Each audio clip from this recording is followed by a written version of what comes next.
Hello friends, welcome to wealthy Telugu. ఎవరైనా మనల్ని వచ్చి మీకు దేశభక్తి ఉందా అని అడిగితే మనం వాళ్ళ వెంక ఒక వింతగా చూస్తాం. ఎందుకంటే ఇదో పిచ్చి ప్రశ్న. ఈ దేశంలో ప్రతి ఒక్కరికి దేశభక్తి అనేది ఉండదు. దేశభక్తి ఉండడం అంటే ఏంటి? ఆగస్టు 15 వచ్చినప్పుడు లేదంటే జనవరి 26 వచ్చినప్పుడు మనం జెండా ఎగరేసి గర్వంగా మనం భారతీయులని చెప్పుకోవడమే దేశభక్త, లేకపోతే ఇంకేమైనా ఉంటుందా? మనందరికీ బోర్డర్లో ఏదైనా ప్రాబ్లం వస్తే అవసరమైతే అక్కడికి వెళ్ళి ఫైట్ చేయాలి అన్నంత ఆవేశం ఉంటుంది. కానీ నిజంగా మనందరం వెళ్ళి అక్కడ ఫైట్ చేయాలా? లేదా నిజంగా మనకు దేశభక్తి ఉన్నప్పుడు మనం ఏదైనా చేయొచ్చా? మనం దేశానికి ఏం చేయగలం? మనం బోర్డర్లో ఉండి దేశానికి ఏదైనా చేయలేనప్పుడు ఇక్కడే లోపలుండి ఒక సివిలియన్గా మనం దేశానికి ఏం చేయగలం? అది కనుక తెలిస్తే దేశానికి మన వంతు సాయం మనం చేయొచ్చు. దేశభక్తి మనం చూపించడానికి ఏ ఆగస్టు 15 లేదంటే జనవరి 26 రావక్కర్లేదు. ప్రతిరోజు మన దేశానికి సేవ చేయొచ్చు. అది ఎలాగో ఈ వీడియోలో చూద్దాం. ఒక చిన్న ఫ్యామిలీలో పుట్టి తను బాగా చదువుకుని ఒక మంచి ఉద్యోగం సంపాదించిన ఒక వ్యక్తిని తీసుకుందాం. అతని వల్ల ఎవరికి ఉపయోగం? అతను ఎప్పుడైతే డబ్బులు సంపాదించడం మొదలు పెడతాడో అప్పుడు ముందుగా తనకు ఉపయోగం. ఇది ఆ వ్యక్తి అనుకుందాం. ఇతను బాగా డబ్బు సంపాదించడం వల్ల ఇతని వల్ల అతని క్లోజ్ ఫ్యామిలీ కూడా చాలా బెనిఫిట్ అవుతుంది. అంటే అతని యొక్క పేరెంట్స్ కావచ్చు, అతని బ్రదర్స్ లేదా సిస్టర్స్, అలా క్లోజ్గా ఉన్న అందరూ కూడా తను సంపాదించడం వల్ల బెనిఫిట్ అవుతారు.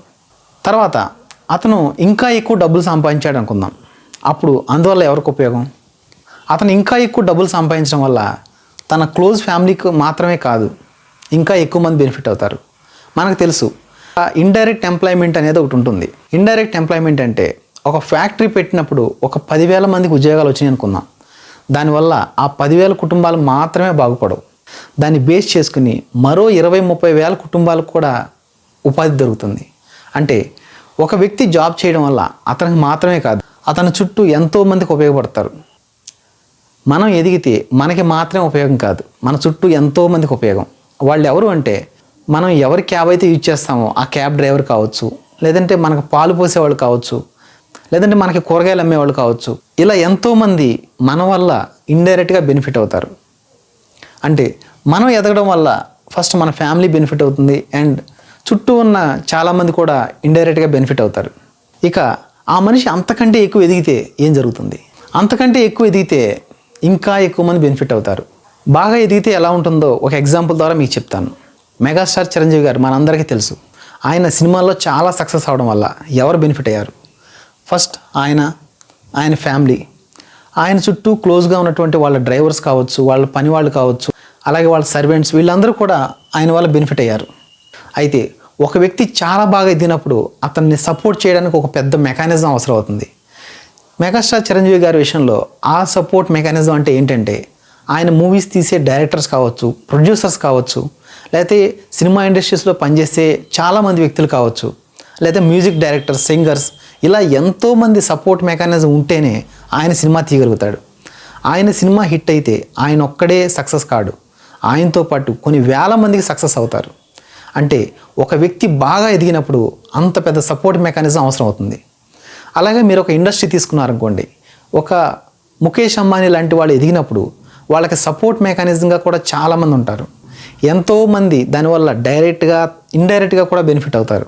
సో ఒక వ్యక్తి అంత ఎక్కువగా ఎదిగినప్పుడు ఆ సపోర్ట్ మెకానిజం వల్ల ఎంతోమందికి ఉపాధి జరుగుతుంది. ఇంత బాగా ఎదిగిన వ్యక్తి ఎవరు కూడా ఖాళీగా ఉండరు, వాళ్ళు ఏదో ఒకటి చేస్తారు. అదే మెగాస్టార్ చిరంజీవి గారి విషయంలో తీసుకుంటే ఆయన ఎంతోమందికి మంచి చేశాడని చెప్తారు. ఇవి కొన్ని తెలిసినవి అయితే తెలియకుండా ఎన్నో ఆయన సపోర్ట్ చేసి ఉండొచ్చు. ఇప్పుడు బాలకృష్ణ గారు ఆయన బసవతారకం క్యాన్సర్ హాస్పిటల్ ద్వారా ఎంతోమందికి సేవ చేస్తున్నారు. ఆయన వల్ల ఎంతోమంది బెనిఫిట్ అవుతున్నారు. చాలామందికి అందుబాటులో లేని వైద్యాన్ని ఆయన ఇక్కడికి తీసుకొస్తున్నారు. అలాగే సూపర్ స్టార్ మహేష్ బాబు గారు ఎంతోమంది పిల్లలకి చాలా ఆపరేషన్ చేయించి వాళ్ళందరికీ ప్రాణాలు నిలుపుతున్నారు.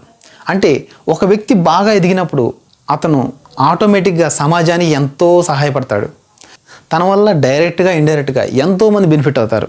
ఈ విధంగా ఒక వ్యక్తి ఎంత బాగా పైకి ఎదిగితే అతని వల్ల అంత ఎక్కువ ఉపయోగం సమాజం మొత్తానికి ఉంటుంది. అంటే తన గురించి మాత్రమే కాదు, తన చుట్టూ ఎంతోమందికి వాళ్ళు బెనిఫిట్ చేయగలుగుతారు. కొంతమంది ఇంతకంటే కూడా ఇంకా ఎక్కువ ఎదుగుతారు. దానికి ఒక ఎగ్జాంపుల్ పవన్ కళ్యాణ్ గారు. పవన్ కళ్యాణ్ అనేది ఒక పేరు కాదు, ఒక హ్యాష్ ట్యాగ్. చాలామంది సోషల్ మీడియాలో ఆ పేరు వాడి చాలా బెనిఫిట్ అవుతారు. అంటే ఆయన మీద వీడియోస్ చేయడం లేదా ఆయన గురించి కొన్ని న్యూస్ చెప్పడం చేసి వాళ్ళందరూ కూడా ఇండైరెక్ట్గా ఆయన నుంచి బెనిఫిట్ అవుతారు. చాలామంది ఆయన పొగుడుతూ వీడియోలు చేస్తారు, అదంతా అందరికీ తెలిసిందే. కొంతమంది ఆయన్ని వ్యతిరేకిస్తూ విమర్శిస్తూ ఉంటారు. వాళ్ళు ఎందుకు విమర్శిస్తారు అంటే వాళ్ళు విమర్శించినప్పుడు వాళ్ళకి ఒక అటెన్షన్ వస్తుంది. వాళ్ళు మరుగున పడిపోయిన వాళ్ళు కూడా ఆయన్ని విమర్శించడం ద్వారా మళ్ళీ వెలుగులోకి వస్తారు. మనకు అటువంటి పేర్లు ఎన్నో తెలుసు. అంటే ఒక వ్యక్తి బాగా ఎదిగినప్పుడు అతని గురించి డైరెక్ట్గా బెనిఫిట్ అవ్వడమే కాకుండా ఇలా ఇండైరెక్ట్గా బెనిఫిట్ అయ్యే వ్యక్తులు కూడా ఉంటారు. మీకు పారాసైట్ అనే కాన్సెప్ట్ తెలిసే ఉంటుంది. పారాసైట్ అంటే ఏంటి? ఒక పెద్ద జీవికి చెడు చేస్తూ అదే జీవి మీద ఆధారపడుతూ బతికే ఒక చిన్న జీవినే పారాసైట్ అంటారు. ఫర్ ఎగ్జాంపుల్, ఒక దోమ తను బతకడం కోసం వేరే జీవి మీద ఆధారపడుతుంది. ఆ జీవికి చెడు కూడా చేస్తుంది. కానీ దోమకి బతకడానికి ఖచ్చితంగా వేరే జీవికి చెడు చేస్తేనే బతకగలుగుతుంది. అలా పవన్ కళ్యాణ్ గారి విషయంలో కూడా చాలామంది పారాసైట్స్ ఉంటారు. పవన్ కళ్యాణ్ గారి విషయంలో పారాసైట్ అంటే ఏంటంటే కొంతమందికి వాళ్ళు మరుగున పడిపోతున్నారని అనిపించినప్పుడు వాళ్ళు వెలుగులోకి రావడానికి ఆయన్ని తిడతాం మొదలు పెడతారు. అంటే ఆయనకి ఏదో విధంగా చెడు చేస్తారు. ఎప్పుడైతే ఆయన గురించి అలా చెడ్డగా మాట్లాడారో వీళ్ళ మీదకి ఒక లైమ్ లైట్ వస్తుంది. ఆ లైమ్ లైట్తో కొంతకాలం బతికేస్తారు. అయితే పారాసైట్స్ని కూడా బతికించాలంటే ఇలా బాగా ఎదగాల్సిన అవసరం ఉంటుంది. ఎందుకంటే చిన్న జీవి మీద పారాసైట్స్ కానీ ఎక్కువగా దాడి చేస్తే ఆ జీవే చనిపోతుంది. అదే బలమైన పెద్ద జీవి అయితే ఆ పారాసైట్స్ని కూడా తట్టుకుని నిలబడుతూ ఆ పారాసైట్స్ని కూడా పోషిస్తుంది. ఆ విధంగా మనం ఎదగడం వల్ల ఇలా ఎన్నో ఉపయోగాలు ఉంటాయి. చాలాసార్లు మనం ఏమనుకుంటామంటే మనం ఎదిగితే మనకి మాత్రమే ఉపయోగం అనుకుంటాం. నిజానికి అది కాదు. మనం ఎదగడం వల్ల మన ఫ్యామిలీకి ఉపయోగం, ఆ తర్వాత మన చుట్టూ ఉండే వాళ్ళకి ఉపయోగం, ఆ తర్వాత ఇంకా బాగా ఎదిగితే మన చుట్టూ సపోర్ట్ మెకానిజం కూడా అవసరం అవుతుంది. ఆ సపోర్ట్ మెకానిజం కూడా మన వల్ల బెనిఫిట్ అవుతుంది.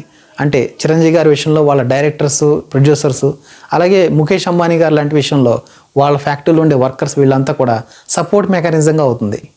మనం ఎంతో బాగా ఎదిగినప్పుడు మనకి చెడు చేసే వాళ్ళకు కూడా మనం మంచి చేయగలుగుతాం. ఎందుకంటే వాళ్ళు కూడా మన దేశం వాళ్ళే కాబట్టి. దేశభక్తి అంటే ఎప్పుడో ఆగస్టు 15కో లేదా జనవరి 26కో జెండా ఎగరేయడం కాదు, లేదంటే వాట్సాప్లో వచ్చిన మెసేజ్ని అటు ఇటు ఫార్వర్డ్ చేయడం కాదు. దేశభక్తి అంటే ఒక సోషల్ రెస్పాన్సిబిలిటీ.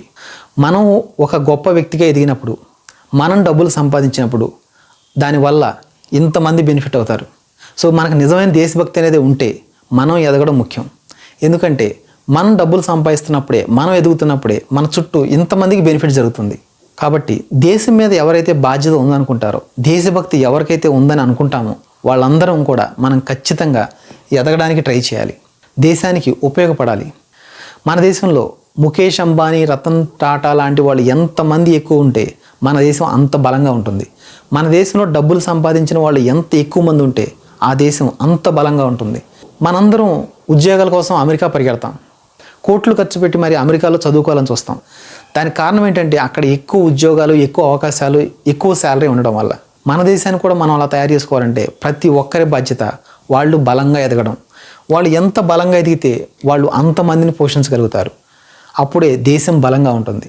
మనందరం దేశాన్ని ప్రేమిద్దాం. కేవలం ఆగస్టు 15కో జనవరి 26కో కాదు. ప్రతిరోజు దేశాన్ని ప్రేమించాలంటే ప్రతిరోజు మనల్ని మనం ఇంప్రూవ్ చేసుకోవాలి. మనల్ని మనం రోజు రోజుకి గొప్పగా మలుచుకోవాలి.